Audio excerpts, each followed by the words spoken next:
ನಮಸ್ಕಾರ. ಮತ್ತೊಮ್ಮೆ ಎಲ್ಲರಿಗೂ ವೆಲ್ಕಮ್ ಅನ್ನು ಹೇಳ್ತಾ ಮತ್ತೆ ಕ್ಲಾಸನ್ನು ಸ್ಟಾರ್ಟ್ ಮಾಡೋಣ. ನನ್ನ ಹೆಸರು ಶಿವಕುಮಾರ್ ಗಿರಿಯಪ್ಪನವರು ಅಂತ. ನಾನು ಕಳೆದ 20 ವರ್ಷಗಳಿಂದ ಕಂಪ್ಯೂಟರ್ ತರಬೇತಿಯನ್ನು ಕೊಡ್ತಾ ಬಂದಿದ್ದೀನಿ. ನಾವು ನೋಡ್ತಾ ಇರ್ತೀವಿ, ಡಿಗ್ರಿನ ಮುಗಿಸಿರ್ತಾರೆ, ಆದರೆ ಕಂಪ್ಯೂಟರ್ ಕೋರ್ಸು ಇನ್ನೂ ಮುಗಿಸಿರ್ತಾರೆ, ಆದರೆ ಕಂಪ್ಯೂಟರ್ನ ಗೊತ್ತಿದೆಯಾ ಅಂತ ಹೇಳಿದ್ರೆ ಏನಾದರೂ ವರ್ಕ್ ಕೊಟ್ಟರೆ ವರ್ಕ್ ಮಾಡಲಿಕ್ಕೆ ಬರೋದೇ ಇಲ್ಲ. ಆ ಥರ ಆಗ್ಬಾರ್ದು. ನೀವು ಪರ್ಫೆಕ್ಟಾಗಿ ಏನಪ್ಪ ಅಂದರೆ ಕಂಪ್ಯೂಟರ್ನ ಕಲಿಬೇಕಾಗುತ್ತೆ. ಈಗ ವಿಂಡೋಸ್ ಕೀ ಹಿಡಿದ್ಬಿಟ್ಟು ಆರನ್ನು ಪ್ರೆಸ್ ಮಾಡಿ, ಇಲ್ಲಿ WRITE ರೈಟ್ ಅಂತ ಟೈಪ್ ಮಾಡಿ, ಇಲ್ಲಿ ಓಕೆ ಅಂತ ಪ್ರೆಸ್ ಮಾಡಿ. ಓಕೆ, ಲಾಸ್ಟ್ ಕ್ಲಾಸ್ನಲ್ಲಿ ನಾವು ಫೈಲಿನಲ್ಲಿ PUC ಸ್ಟೂಡೆಂಟ್ಸ್ ಇದನ್ನು ಹೇಳಿದ್ದೀವಿ, ಹೌದಾ? ಈ ಆಪ್ಷನ್ಸ್ ಫಾಂಟ್ ಬಗ್ಗೆ ಎಲ್ಲ ಹೇಳಿದ್ದೀವಿ, ಕಾಪಿ ಮತ್ತು ಪೇಸ್ಟ್ ಅಲೈನ್ಮೆಂಟ್ ಬಗ್ಗೆ ಎಲ್ಲ ಹೇಳಿದ್ದೀವಿ, ಹೌದಾ? ಈಗ ಮಾಡೋಣ, ಇನ್ನೊಂದು ಕಂಟ್ರೋಲ್ ಎನ್ ಅಂತ ಹೊಡಿತೀನಿ. ಅಂದರೆ ಕಂಟ್ರೋಲ್ ಎನ್ ಅಂದರೆ ನ್ಯೂ ಫೈಲ್, ಕಂಟ್ರೋಲ್ ಎನ್ ಅಂದರೆ ನ್ಯೂ ಫೈಲ್, ಕಂಟ್ರೋಲ್ O ಅಂದರೆ ಓಪನ್ ಮಾಡಲಿಕ್ಕೆ, ಕಂಟ್ರೋಲ್ S ಅಂದರೆ ಸೇವ್ ಮಾಡಲಿಕ್ಕೆ, ಕಂಟ್ರೋಲ್ P ಅಂದರೆ ಪ್ರಿಂಟ್ ಮಾಡಲಿಕ್ಕೆ. ಓಕೆ, ಈಗ ನಾನು ಟೈಪ್ ಮಾಡ್ತೀನಿ. ಕಂಪ್ಯೂಟರ್ ಈಸ್ ಆನ್ ಎಲೆಕ್ಟ್ರಾನಿಕ್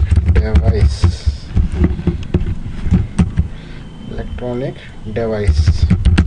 ಇದನ್ನು ಫಾಂಟ್ ಸೈಜ್ ಸ್ವಲ್ಪ ದೊಡ್ಡದು ಮಾಡ್ಕೋತೀನಿ ನಾನು. ವಿಚ್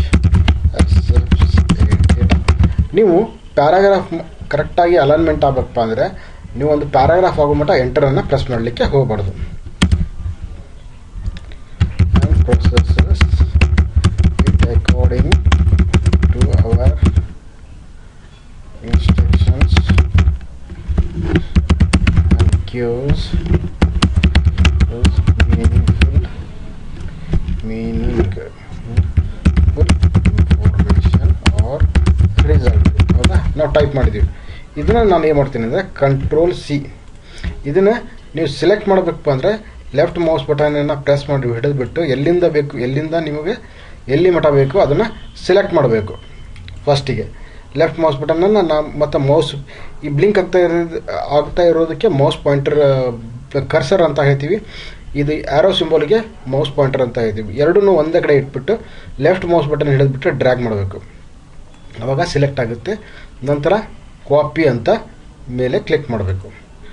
ನಂತರ ಇದನ್ನು ಇಲ್ಲೇ ಇಡಿ. ನಂತರ ಎಡಿಟಿಗೆ ಹೋಗ್ಬಿಟ್ಟು ಮತ್ತೆ ಇಲ್ಲಿ ಪೇಸ್ಟ್ ಅಂತ ಕ್ಲಿಕ್ ಮಾಡಿ.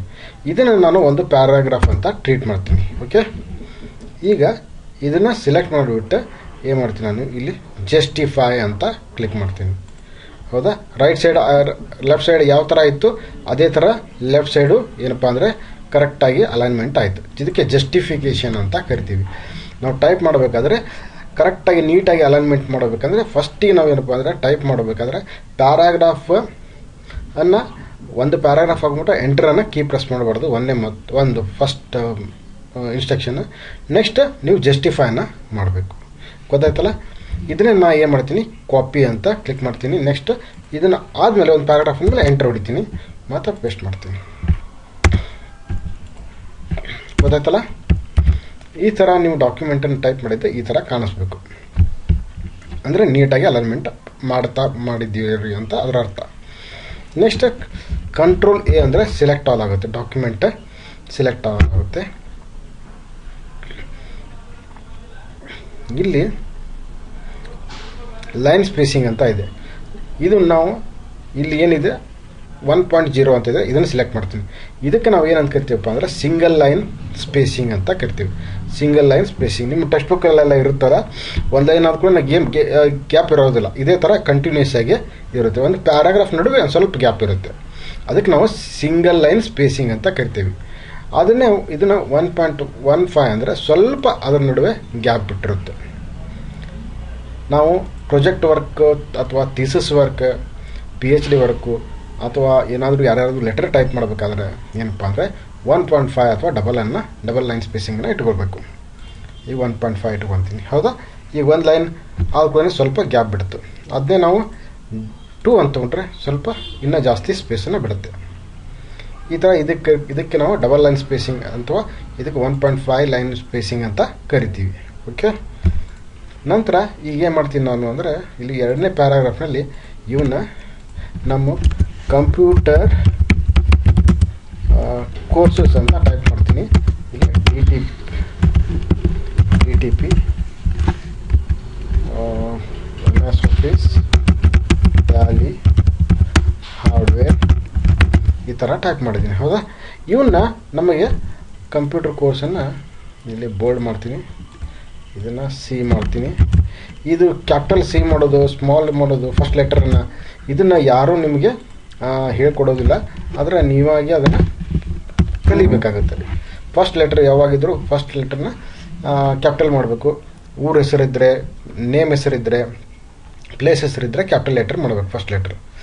ಈಗ ಇವನ್ನ ನಾವು ಪಾಯಿಂಟ್ಸ್ಗೆ ಹೈಲೈಟ್ ಮಾಡಬೇಕಾಗಿದೆ. 1 2 3 4 ಅಂತ ಕೊಡ್ಬೋದು. ಅದಕ್ಕೆ ನಾವು ಇಲ್ಲಿ ಬಂದುಬಿಟ್ಟು ಸ್ಟಾರ್ಟ್ ಲಿಸ್ಟ್ ಅಂತ ಇದೆ.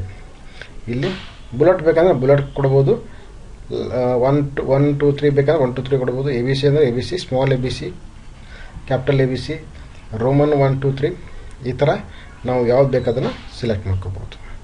ಇದ್ರ ನಡುವೆ ಗ್ಯಾಪ್ ಬೇಡಪ್ಪ ಅಂದರೆ ಮತ್ತು ನಾವು ಏನು ಮಾಡಬೇಕು, ಇದನ್ನು ಸಿಲೆಕ್ಟ್ ಮಾಡಿಬಿಟ್ಟು ಇಲ್ಲಿ ಬಂದುಬಿಟ್ಟು 1.0 ಲೈನ್ ಸ್ಪೇಸಿಂಗನ್ನು ಸಿಲೆಕ್ಟ್ ಮಾಡಬೇಕು. ಗೊತ್ತಾಯ್ತಲ್ಲ. ನೆಕ್ಸ್ಟ್ ಇಲ್ಲಿ ಎಡಿಟಿಂಗ್ ಟ್ಯಾಬ್ ಇದೆ. ಪ್ಯಾರಾಗ್ರಾಫ್ನ ಟ್ಯಾಬ್ನಲ್ಲಿ ನಾವು ಅಲೈನ್ಮೆಂಟನ್ನು ಮಾಡ್ಕೋಬೋದು. ಫಾಂಟ್ ಟ್ಯಾಬ್ನಲ್ಲಿ ಫಾಂಟ್ ಸ್ಟೈಲನ್ನು, ಸೈಜನ್ನು, ಬೋಲ್ಡ್, ಇಟ್ಯಾಲಿಕನ್ನು ಮಾಡ್ಕೋಬೋದು. ಇದು ನೆನಪಿಟ್ಟುಕೊಳ್ಳಿ, ಫಾಂಟ್ ಟ್ಯಾಬ್ನಲ್ಲಿ ಏನು ಮಾಡ್ಬೋದು ಅಂತ. ಯಾಕಂದರೆ ಎಕ್ಸಾಮ್ನಲ್ಲಿ ಕೇಳ್ಬೋದು.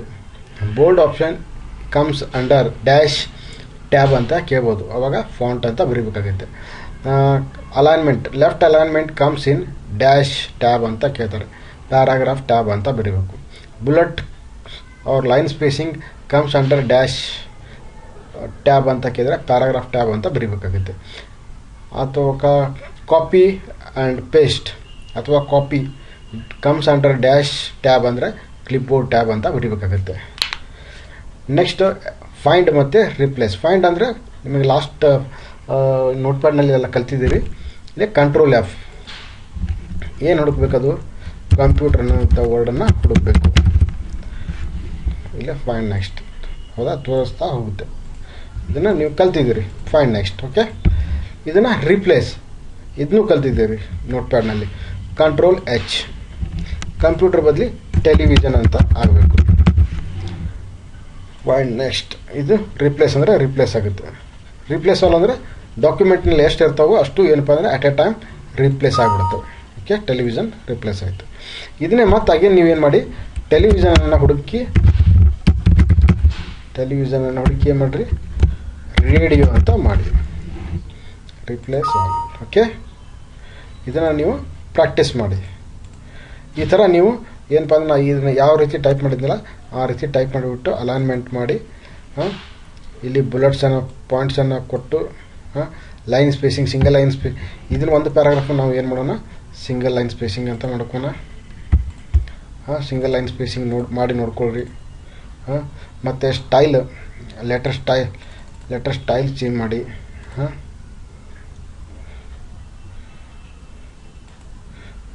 ಈ ಥರ ಎಲ್ಲ ಮಾಡಿ ನೋಡ್ಕೊಳ್ಳಿ. ಓಕೆ, ನಂತರ ಪಿಕ್ಚರನ್ನು ಹಾಕಬೇಕಾದ್ರೆ ಇಲ್ಲಿ ಪಿಕ್ಚರಿಗೆ ಬರಬೇಕು, ಇನ್ಸರ್ಟ್ ಪಿಕ್ಚರ್ ಅಂತ. ಇಲ್ಲಿ ಪಿಕ್ಚರನ್ನು ಸೆಲೆಕ್ಟ್ ಮಾಡೋಣ.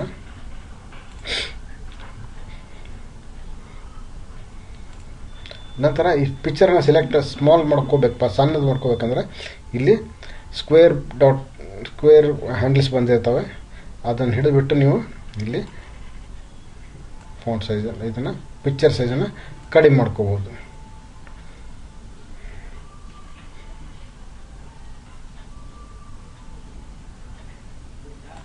ಓಕೆ, ಅದೇ ಡ್ರಾಯಿಂಗ್ ಆ್ಯಂಡ್ ಪೇಂಟ್ ಅಂತ ಇಲ್ಲಿದೆ.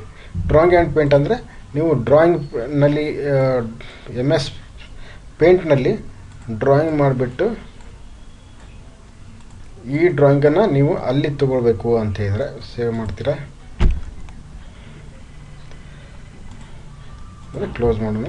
ಅದೇ ಡ್ರಾಯಿಂಗ್ ಇಲ್ಲಿ ಡಿಸ್ಪ್ಲೇ ಆಗುತ್ತೆ. Drawing paint. Date and time ಅಂದರೆ ಇದನ್ನು ಡಿಲೀಟ್ ಮಾಡ್ತೀನಿ. ಡೇಟ್ ಆ್ಯಂಡ್ ಟೈಮ್ ಅಂದರೆ ಯಾವುದು ಡೇಟ್ ಯಾವುದು ಟೈಮಿಗೆ ನೀವು ಕ್ರಿಯೇಟ್ ಮಾಡ್ತಾ ಇದ್ದೀರಿ ಅಂತ ನೀವು ಇಲ್ಲಿ ಡಿಸ್ಪ್ಲೇ ಮಾಡ್ಕೋಬೋದು. ಇಲ್ಲಿ ಸಿಸ್ಟಮ್ ಡೇಟ್ ಟೈಮ್ ಏನಿರುತ್ತೆ ಅದೇ ಸೇಮಲ್ಲಿ ಡಿಸ್ಪ್ಲೇ ಆಗುತ್ತೆ. ಇಲ್ಲಿ ರಾಂಗ್ ಇದ್ದರೆ ಇಲ್ಲಿ ರಾಂಗಾಗಿ ತೋರಿಸುತ್ತೆ. ಇನ್ಸರ್ಟ್ ಆಬ್ಜೆಕ್ಟ್ ಅಂದರೆ ನೀವು ಬೇರೆ ಅಡೋಬ್ ಫೋಟೋಶಾಪ್ ಆಗಿರ್ಬೋದು, ಕೊರಲ್ ಡ್ರಾ ಆಗಿರ್ಬೋದು, ಮ್ಯಾಥಮೆಟಿಕಲ್ ಇಕ್ವೇಷನ್ ಆಗಿರ್ಬೋದು, ಗ್ರಾಫ್ ಚಾರ್ಟ್ ಆಗಿರ್ಬೋದು, ಎಕ್ಸೆಲ್ನಿಂದ ಅವನ್ನ ನೀವು ಇಲ್ಲಿ ಈ ಒಂದು ಡಾಕ್ಯುಮೆಂಟ್ನಲ್ಲಿ ತೆಗೆದುಕೋಬೇಕಂತಿದ್ರೆ ನೀವು ಇದನ್ನು ಇನ್ಸರ್ಟ್ ಆಬ್ಜೆಕ್ಟನ್ನು ತೆಗೆದುಕೊಳ್ಬೋದು. ನಿಮಗೆ ಒಂದು ಸಣ್ಣ ಎಕ್ಸಾಂಪಲ್ ನಾನು ತೋರಿಸ್ತೀನಿ. ಮೈಕ್ರೋಸಾಫ್ಟ್ ಎಕ್ಸೆಲ್ ವರ್ಕ್ಶೀಟ್ ಅಂತ ಕ್ಲಿಕ್ ಮಾಡಿ, ಓಕೆ ಮಾಡಿ. ಇಲ್ಲಿ ಸೀರಿಯಲ್ ನಂಬರ್ ಅಂತ ಟೈಪ್ ಮಾಡೋಣ, ನೇಮ್ ಅಂತ ಟೈಪ್ ಮಾಡೋಣ. ಇಲ್ಲಿ 1 ರಾಜು ಕಿರಪ್ಪನವರ್. ಈಗ ಕ್ಲೋಸ್ ಮಾಡಿ. ಓಕೆ ಬಂತಲ್ಲ ಇದು. ಈ ಥರ ನೀವು ಆಪ್ಷನನ್ನು ಒಂದೊಂದಾಗಿ ವರ್ಕ್ ಮಾಡಿ ನೋಡ್ಕೊಳ್ಳಿ. ಸೇವ್ ಮಾಡಬೇಕಾದ್ರೆ ಏನು ಇಲ್ಲಿ ಬಂದುಬಿಟ್ಟು ಸೇವ್ ಕಂಟ್ರೋಲ್ ಸಿ ಹೊಡೆದ್ಬಿಟ್ಟು ಸೇವ್ ಮಾಡಿ. ಓಕೆ ವ್ಯೂನಲ್ಲಿ ಇದು ನಿಮಗೆ ರೂಲರ್ ಕಾಣಿಸ್ತಾ ಇಲ್ಲ ಅಂತ ಬೇಕು ಅಂತಿದ್ರೆ ಇಲ್ಲಿ ಕ್ಲಿಕ್ ಮಾಡ್ಕೋಬೇಕು. ಕೆಳಗಡೆ ಇರುವಂಥ ಇದಕ್ಕೆ ನಾವು ಸ್ಟೇಟಸ್ ಬಾರ್ ಅಂತ ಹೇಳ್ತೀವಿ. ಸ್ಟೇಟಸ್ ಬಾರ್ ಇಲ್ಲಿ ಕಾಣಿಸ್ತಾ ಇದೆಯಲ್ಲ, ಇದು ಸ್ಟೇಟಸ್ ಬಾರ್ ಕೆಳಗಡೆ ಕಾಣಿಸ್ತಾ ಇರೋದು. ಈಗ ನಾನು ಬೋಲ್ಡ್ ಮೇಲೆ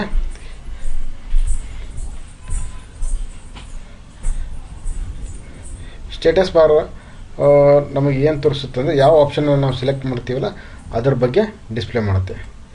ನೆಕ್ಸ್ಟ್ ಮೆಜರ್ಮೆಂಟ್ ಯೂನಿಟ್ಸ್, ಸೆಂಟಿಮೀಟರ್ ಬೇಕು, ಇಂಚ್ ಬೇಕು, ಪಾಯಿಂಟ್ಸ್ ಬೇಕು, ಪಿಕಾಸ್ ಬೇಕು, ಯಾವ್ದು ಬೇಕನ್ನೋದನ್ನ ಸೆಲೆಕ್ಟ್ ಮಾಡ್ಕೋಬೋದು ನೀವು ಇಲ್ಲಿ. ಇದು ಹೋಮ್ ಟ್ಯಾಬ್. ಓಕೆ ಇನ್ನೊಂದು ಇಂಪಾರ್ಟೆಂಟ್ ವಿಷಯ ಹೇಳಬೇಕಾಗಿತ್ತು, ಅದನ್ನು ನೆನಪಾಗಿದ್ದೀನಿ. ಈಗ ಇದನ್ನು ನಾನು ಸೆಲೆಕ್ಟ್ ಮಾಡಿದ್ದೀನಿ, ಹೌದಾ. ಇದನ್ನು ಬೈ ಮಿಸ್ಟೇಕ್ ಏನಪ್ಪ ಯಾವುದಾದ್ರು ಕೀ ಪ್ರೆಸ್ ಮಾಡಿಬಿಡ್ತೀನಿ, ಅವಾಗ ಅದು ಡಿಲೀಟ್ ಆಗಿಬಿಡುತ್ತೆ ಸೆಲೆಕ್ಟ್ ಆಗಿದ್ದು. ಅವಾಗ ಮತ್ತೆ ನಮಗೆ ಸಡನ್ನಾಗಿ ಅದು ಮತ್ತೆ ನಮ್ಗೆ ಹೊಳ್ಳಿ ಬೇಕಪ್ಪ ಅಂತಿದ್ರೆ ಅಂಡು ಅಂತ ಆಪ್ಷನ್ ಇದೆ. ಕಂಟ್ರೋಲ್ ಜೆಡ್ ಅನ್ನು ಹೊಡೆದ್ಬಿಟ್ರೆ ನಿಮ್ಮದು ಡಿಲೀಟ್ ಆಗಿದ್ದು ವಾಪಸ್ಸಾಗಿ ಬರುತ್ತೆ. ಮತ್ತು ಇದೆ ನೆಕ್ಸ್ಟ್ ರೀಡು ಮತ್ತು ಬೇಡಪ್ಪ ಅದು ಡಿಲೀಟ್ ಆಗಿದ್ದ ಅದೇ ಆ್ಯಸ್ ಇಟ್ ಈಸ್ ಇರಲಿ ಅಂದರೆ ರೀಡು ಅಂತ ಕ್ಲಿಕ್ ಮಾಡಿದ್ರೆ ಮತ್ತೆ ಅಗೇನ್ ಡಿಲೀಟ್ ಆಗುತ್ತೆ. ಗೊತ್ತಾಯ್ತಲ್ಲ, ಅಂಡು ಮತ್ತು ರೀಡು. ಈ ಥರ ನೀವು ರೀಡು ಮಾಡಬೇಕಂದ್ರೆ ಆಪ್ಷನ್ ಏನಪ್ಪ ಅಂದರೆ ಕಂಟ್ರೋಲ್ ವೈ, ಇದು ಕಂಟ್ರೋಲ್ ಜೆಡ್. ರೀಡು ಅಂದರೆ ಕಂಟ್ರೋಲ್ ವೈ. ಇದನ್ನು ನೆನ್ಪಿಟ್ಕೊಳ್ಳಿ, ಶಾರ್ಟ್ಕಟ್ ಕೀಸನ್ನು ನೆನ್ಪಿಟ್ಕೊಳ್ಳಿ. ಯಾಕಂದರೆ ಎಕ್ಸಾಮ್ನಲ್ಲಿ ಎಲ್ಲ ಕೇಳೋದನ್ನು ಶಾರ್ಟ್ಕಟ್ ಕೀಸನ್ನು ಕೇಳ್ತಾರೆ. ಇದು ಎಲ್ಲ ನಾವು ಇವತ್ತಿನ ಕ್ಲಾಸ್ನಲ್ಲಿ ವರ್ಡ್ ಪ್ಯಾಡ್ ಬಗ್ಗೆ ಕಲ್ತ್ಕೊಂಡಿದ್ವಿ. ಈ ಥರ ನೀವು ಟೈಪ್ ಮಾಡಿ ಪ್ರಾಕ್ಟೀಸ್ ಮಾಡ್ಕೊಳ್ಳಿ ಅಂತ ಹೇಳ್ತಾ ಈ ವಿಡಿಯೋನ ಮುಗಿಸ್ತಾ ಇದ್ದೀವಿ. ನೆಕ್ಸ್ಟ್ ಕ್ಲಾಸ್ನಲ್ಲಿ ಮತ್ತೆ ಬೇರೆ ಒಂದು ಚಾಪ್ಟರ್ನ ತೆಗೆದುಕೊಂಡು ನಾವು ಸ್ಟಾರ್ಟ್ ಮಾಡೋಣ ಕ್ಲಾಸನ್ನು. Thank you for one and all for watching our video. Thank you.